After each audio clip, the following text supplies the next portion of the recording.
At just 16, Ethan Cole became the boy America loved to hate. His face was everywhere. TV news, gossip blogs, tabloid covers. Always the same photo. Him in a white shirt and tie, standing beside his late father, Richard Cole, the Silicon Valley billionaire. Back then, Ethan's smile had been bright, untouched by pain. But now that same face stared back at the nation through a darker lens, with headlines screaming, "Murder in the Valley Mansion." Billionaire's son poisons his father. Inheritance bloodbath. Everyone had an opinion. Talk show hosts debated whether Ethan should spend life in prison or face the death penalty. Strangers on social media called him a spoiled brat who wanted the empire all to himself. But no one cared to hear Ethan's side. Not really. While the world screamed, Ethan lay inside a psychiatric ward, silent, handcuffed to a hospital bed. His wrists were bandaged after an attempt to end his own life. A guard sat by the door 24 hours a day, watching a boy who barely moved. He had said nothing to the police, nothing in court, nothing to the journalists who tried to sneak in for interviews. He wasn't refusing to talk. He simply didn't see the point. The world had already convicted him. The story was simple. Too simple. Richard Cole, a powerful tech tycoon, had remarried just months earlier. His new wife, Vanessa, was everything the tabloids loved. Young, beautiful, ambitious. Whispers about her motives spread before the wedding, but Richard ignored them. Then, one night, Richard was found dead in his private study, poisoned. Ethan was discovered lying beside him, half-conscious, with a bottle of whiskey and an empty pack of sleeping pills on the floor. A typed suicide note sat on the desk, signed with Ethan's name. Police looked at the scene once and decided the case was closed. The son killed his father, then tried to kill himself. Motive? Money. Clean. Simple. Too clean. Nobody asked why the mansion CCTV footage had vanished. Nobody asked how a teenager could get access to a rare toxin. Nobody asked why the family's maid disappeared the day after the funeral. He wrapped himself in the blame like a blanket. If no one believed him, why bother fighting? His world had collapsed in one night, leaving only the slow ache of waiting to die, either by court or by his own hands. Dr. Emily Carter was 26, one of the youngest doctors on staff at the psychiatric hospital. She was quiet, disciplined, always in motion. Her white coat hung a little loose, her dark hair tied back in a bun she barely had time to fix most mornings. She kept her head down, did her work, and didn't waste words. When she was assigned to observe Ethan Cole, she didn't react. She knew his name. Everyone did. His story was inescapable. Just monitor him, her superior said. Is under psychiatric observation. Don't get involved. She didn't plan to, but the first time she stepped into his room, her expectations shattered. Ethan wasn't a brat or a cold-blooded murderer. He was just a boy, thin, pale, with dark circles under his eyes. His lips were cracked, his stillness heavy. When Emily entered, he was sketching quietly in a notebook. "Good morning," she said softly. He didn't look up, just nodded once. "I'm Dr. Carter. I'll be checking in on you every morning and evening." Silence. No eye contact. Her job was to observe, not to pry. But something about him, his emptiness, his silence, made her linger. Gently, she asked, "Do you understand what's happening?" That was when he finally looked up. His eyes moved slowly to hers, as if remembering how to meet another person's gaze. And then he whispered, "Everyone's talking, but no one's listening." Emily froze. His voice wasn't sharp. It wasn't angry, just tired. Tired in a way that sounded older than 16. So she nodded and said quietly, "Okay, then I'll listen." That was all, but it was the beginning. Day after day, she returned. Sometimes he said nothing. Sometimes he asked quiet questions about the hospital, about her shoes, about whether she liked books. But he never spoke about the case. Then, one evening, he startled her. "Do you think I'll be dead before I turn 17? Emily looked down at him. "That's not going to happen." "You're sure?" "Yes." He paused, then murmured, "Before they kill me, I just want to feel what it's like to be loved. Just once." Her hands froze. She expected lust in his eyes, but there was none. Just longing.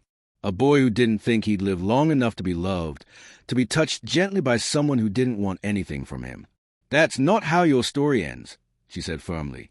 He lowered his gaze. "I wasn't joking." The next day, he apologized. Head bowed, voice low. "I shouldn't have said that." Emily didn't reply immediately. Instead, she sat beside his bed and asked, "What were you sketching yesterday?" From then on, something shifted. She stopped seeing a headline and started seeing a boy. A boy who missed his mother, who hated loud noises, who drew birds because he wished he could fly away. A boy who still whispered "thank you" when she changed his bandages. And slowly, piece by piece, Ethan began to trust her. One afternoon, while rewrapping his wrist, Emily noticed a thin burn scar on his arm. Too deliberate to be an accident. "Ethan," she asked softly, "how did this happen?" He hesitated, staring at the ceiling. Then, voice flat, he said, "She held an iron to my arm while someone watched, just to see if I'd scream." Emily's hands froze. Why would she do that? A hollow smile. "I said I miss my mom." Something twisted deep inside her. This wasn't discipline. This was cruelty. That night, Emily couldn't sleep. She kept replaying his words, his scars, his flinches when anyone entered the room too quickly. She had worked in trauma wards long enough to recognize truth. Ethan wasn't lying. And so, she began watching more closely. Not just him, but the things he didn't say. When he spoke about his mother, it was always in the past tense. He remembered her perfume, her favorite scarf that vanished the week she died. He mentioned little details, too many to ignore, but never once did he name the woman everyone suspected. Instead, he left breadcrumbs. "They took her phone before I could see it. She changed her will 2 weeks before. The driver stopped looking me in the eye." Emily began writing everything down, not as a doctor, as a woman who knew something was wrong. She searched through his case files when no one was looking, and what she found made her blood run cold. Dates didn't match. The toxicology report had been lost and rewritten, twice, with 2 different results. And most chilling of all, in the original intake note, buried in the archives, a nurse had written in hurried script. Patient whispered, "Not me. Please help me." There was even a photo. Ethan's face blooded, neck marked as if something had been pulled tight around it, evidence that had never been shown to police. Emily showed the file to Michael Harrison, a lawyer who handled child welfare cases for the hospital. He didn't interrupt as he read, but his expression darkened with every page. Finally, he looked at her and asked, "Do you believe he's innocent?" "Yes," Emily whispered. "And if someone doesn't stop this, they are going to kill him slowly." Harrison closed the file. "Then let's start with truth." Quietly, things began to move. Legal motions, private reviews, nurses whispering about Vanessa's behavior, rumors that she'd bribed police. And then, finally, evidence. A former driver walked into a police station with trembling hands and a thumb drive of voice recordings. A maid confessed what she saw the night Richard Cole died. Vanessa had whispered, "Make sure the boy never wakes up. We'll say it was a fight." The morning of her arrest was quiet, cloudy. Vanessa stepped into her driveway in silk and diamonds, only to be surrounded by officers. She didn't cry. She didn't scream. She only lowered her sunglasses as if caught in an inconvenience. Inside the hospital, Ethan was eating plain rice when Emily entered with a rare smile. "They arrested her," she said simply. "Who?" he asked, stunned. "Your stepmother. They have audio proof, witnesses, forensics. The case against you is over." Ethan blinked. "Rice forgotten. Does this mean I'm free?" Emily reached for his hand. "It means you will be." The press went wild. America had convicted him without a trial, and now they scrambled to rewrite their headlines. Stepmother arrested. Teenager innocent. Some apologized. Most didn't. But Ethan didn't care.